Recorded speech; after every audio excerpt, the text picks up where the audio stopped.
Welcome to stage 3 of the Tour Down Under. Today the race rolls south out of the seaside suburb of Glenelg through the Fleurus Peninsula and the famous McLaren Vale wine region before tackling 4 loops around the finish at Victor Harbour.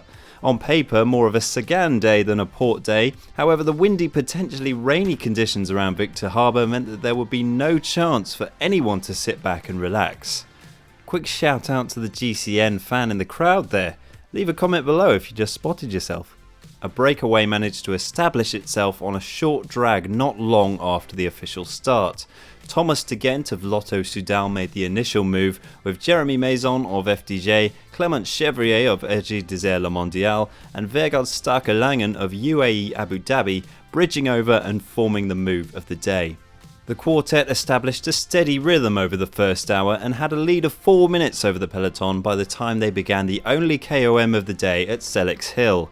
De Gent was motivated to take this one, as 10 points here would leave him level with Richie Porte at the top of the mountain's classification. The first intermediate sprint of the day was of less concern to the riders out front, Maison nonchalantly rolling over the line in first. Roughly halfway through the race and the break reached the final intermediate sprint of the day at Inman Valley Road. No sprint as such once again, this time de Gent took the points and a 3-second bonus. By the time the quartet had made it to Victor Harbour for the first time, they had maintained the best part of a 4-minute lead over the peloton. But it was inside the final hour of racing where the real work began back in the bunch, with Bora Hansgrohe now collaborating with BMC to start reeling in the escapees. With 2 laps of the finishing circuit remaining, Langen decided his best chance of victory was to go alone. His breakaway companions never got back to him, and by the time we came around for the final lap, the remnants of that break had been caught, with Langen still 30 seconds up the road.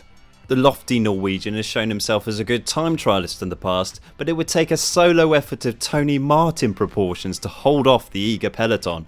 In fact, the catch was well timed with just 5 kilometres of racing remaining, with Dimension Data now marshalling the pace.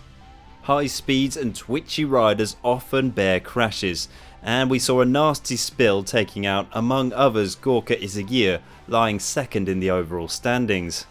We also saw Peter Sagan, by luck or judgment, just avoiding hitting the deck on the left there. Into the final sprint, and the main man Caleb Ewan found himself in an unfavourable position coming out of the final corner.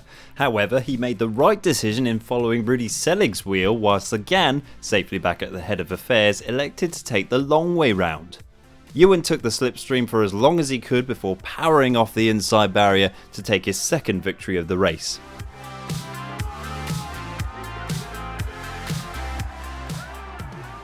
I lost a few of my teammates in the downhill part because it got really messy, and I had Luke Durbridge there with me in the last kind of 3 or 4k, and he positioned me perfectly in the end. And I was a bit far back in the last k, but I was just jumping around on wheels, and then luckily I got through in the end.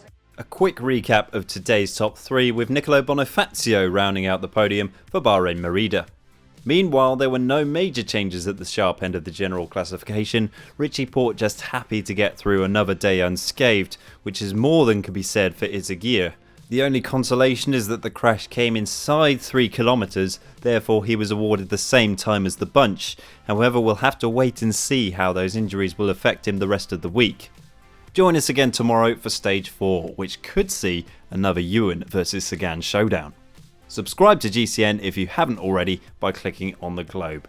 We've got a couple more videos for you now. You can catch up on the action from a crucial stage 2 yesterday, or if you're heading out on the bike, you can get some tips on sprinting faster for your next ride.